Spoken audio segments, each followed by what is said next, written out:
राजस्थान की राजनीति में एक बार फिर बयानबाजी का तूफान खड़ा हो गया। भाजपा प्रदेश अध्यक्ष मदन राठौर के सामाजिक बहिष्कार वाले बयान पर नागौर सांसद हनुमान बेनीवाल ने तीखा पलटवार किया है। मामला अब सिर्फ राजनीतिक आरोप प्रत्यारोप तक ही सीमित नहीं रहा, बल्कि कोर्ट तक पहुंचने की चेतावनी ने सियासी पारा और भी बढ़ा दिया है। बता दें कि राजस्थान की राजनीति में भाजपा और राष्ट्रीय लोकतांत्रिक पार्टी के बीच जुबानी जंग तेज होती जा रही है।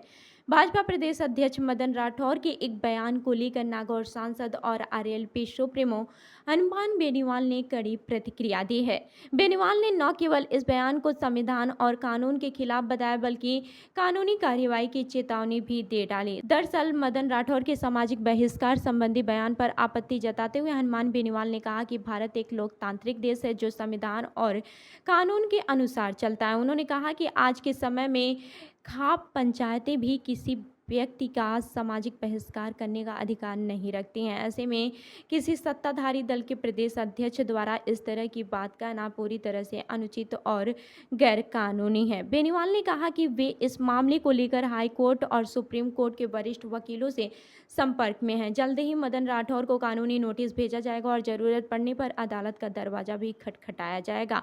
उन्होंने साफ किया है कि लोकतांत्रिक व्यवस्था में किसी व्यक्ति या फिर समूह के सामाजिक बहिष्कार जैसी बातें स्वीकार नहीं की जा सकती। वहीं हनुमान बेनीवाल की इस प्रतिक्रिया पर भाजपा प्रदेश अध्यक्ष मदन राठौर ने भी जवाब दिया। उन्होंने कहा कि बेनीवाल को लोकतांत्रिक तरीके से विरोध और प्रदर्शन करने का पूरा अधिकार है।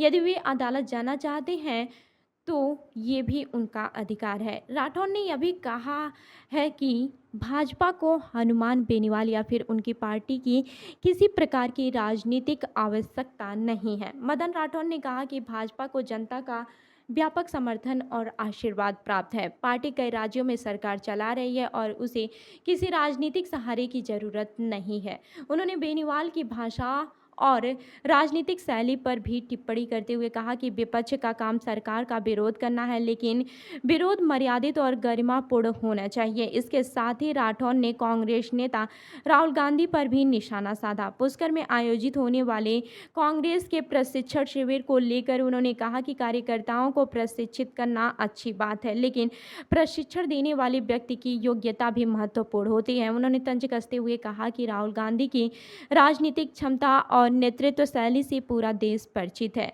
अब इस पूरे विवाद ने राजस्थान की राजनीति में नया मोड़ ला दिया है। आने वाले दिनों में ये देखना काफी दिलचस्प होगा कि मामला केवल बयानबाजी तक ही सीमित रहता है या फिर वास्तव में अदालत तक पहुंचता है। तो इस खबर पर आपकी क्या राय है, हमें कमेंट करके जरूर बताएं और ऐसी ही अन्य खबरों के लिए हमारी वेबसाइट www.prpnewsindia.com पर विजिट करें। धन्यवाद।